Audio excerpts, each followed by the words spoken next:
শীতকালের ক্রেভিং হচ্ছে পিঠা, আর সেটা যদি হয় ভেজা পিঠা তাহলে তো কথাই নেই। তার আগে বলে দিচ্ছি, যারা যারা ইউটিউব চ্যানেলটি সাবস্ক্রাইব করেন প্লিজ সাবস্ক্রাইব করে আমাকে এগিয়ে যেতে সাহায্য করবেন। শীত তো চলেই আসছে, তাই না? এই শীতকালে সবাই কি কি খেতে ইচ্ছে করে? আমার তো ভাই ভিজা পিঠা হলে আর কিচ্ছু লাগে না। সেজন্য আমি আমার ছোট ভাই লেগে গেলাম ভিজা পিঠা বানাতে।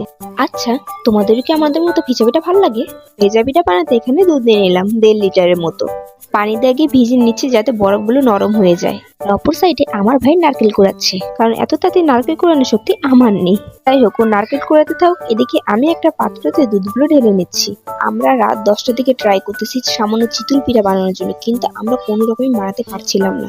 অবশেষে রাত 1টায় গিয়ে আমরা চিতল পিঠা বানাতে সক্ষম হয়েছি। চিতল পিঠার ব্যাটারটা ভালো করে না হলে পারফেক্ট ভাবে চিতল পিঠা কারোই হবে না। কিভাবে তোমরা পারফেক্ট ভাবে চিতল পিঠার ব্যাটারটা তৈরি করবে সেটাই আজকে ভিডিওতে দেখতে পাবে। আমরা তো সবাই জানি ভিজা পিঠার মেন উপকরণ হচ্ছে চিতল পিঠা। চিতল পিঠা যদি পারফেক্ট ভাবে না হয় তাহলে ভেজা পিঠা হবে না।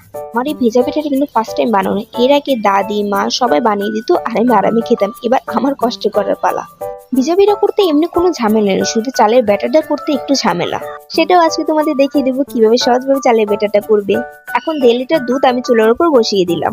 এই দুধটা বলক না আসা অব্দি কোনো কিছু এটাতে মিক্স করতে পারবো না। বরফ গলার পরও একটি পরপর নাড়তে হবে যাতে নিচে না লেগে যায়। নিচে লেগে গেলে পুরা দুধ দিয়ে ভিজা পিঠা খেতে কিন্তু ভালো লাগবে না। এদিকে নারকেল কুড়ানোর সাথে সাথে এখন মিঠাইটাও কুড়িয়ে নেওয়া হচ্ছে। তো মিঠাই থাকলে এভাবে গুঁড়ো করে নিতে হবে। ইফাকে নারকেল কুড়ানোটা আমি দেখে নিচ্ছি কতটা পারফেক্ট ভাবে কুড়িয়েছে। তারপর পিঠার ব্যাটারটা বানানোর জন্য এখানে গরম পানি বসিয়ে দিলাম। এখন দুধগুলো বলক আসার পর এখানে দিয়ে দেবো এলাচ আর দারচিনি, সামান্য লবণও দিয়ে দিতে হবে। এখন দুধটাকে আমি ঠান্ডা করে নেব। গরম দুধে মিঠাই দিলে দুধটা ফেটে যাওয়ার সম্ভাবনা রয়েছে। কিছুটা ঠান্ডা হওয়ার পর আমি এর মধ্যে দিয়ে দিচ্ছি মিঠাই। আপনাদের স্বাদ অনুযায়ী মিষ্টি দিয়ে দেবেন। আমরা একটু কম মিষ্টি খাই, এই জন্য কম দিলাম। মিঠাইটা যাতে গলে যায় এই জন্য অনবরত নাড়তে হবে, দুধের সাথে যেন একদম মিশে যায়। নিচে একটু শক্তি দিয়েও করতে হবে যাতে মিঠাইয়ের চাকাগুলো থাকলে ওগুলো যেন ভেঙে যায়। আমি পারছিলাম না, সেই জন্য ভাই একটু হেল্প করলো আমাকে। মিঠাইটা মিশে গিয়ে এরকম লালচে একটা কালার চলে আসবে। তারপর চুলায় বসিয়ে দেবো। এরপর আমি দিয়ে দেবো কোরানো নারকেল। নারকেলটা আপনারা ঠান্ডা দুধে দিতে পারেন, আবার গরম দুধে দিতে পারেন। আমি গরম দুধে দিচ্ছি, কারণ নারকেল দিলে তার দুধ ফাটার সম্ভাবনা নেই, কিন্তু গরম দুধে মিঠাই দিলে দুধ ফাটার সম্ভাবনা রয়েছে। মিঠাই এবং নারকেল কোড়া এখানে মিক্স করা হয়ে গেছে ভালোভাবে। এরপর কিছুটা বলক উঠিয়ে এটা আমি নামিয়ে নেব। এখন চিতই পিঠার জন্য 8 কাপ চালের গুঁড়া নিয়ে নিয়েছি। আপনাদের পরিবার লোক অনুযায়ী যত কাপ ইচ্ছে তত কাপ নিতে পারেন, তবে যত কাপ চালের গুঁড়া নেবেন তত কাপই কিন্তু পানি নিতে হবে, নাহলে ব্যাটারটা পারফেক্ট ভাবে হবে না।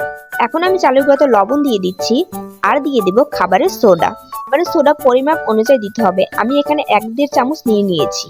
আর বেশি নিতে যাবেন না, তাহলে কিন্তু পিঠাটা তিতো হয়ে যাবে। এখন মিক্স করে নিচ্ছি। মিক্স করা শেষে এখন 8 কাপ আমি গরম পানি নিয়ে নেব।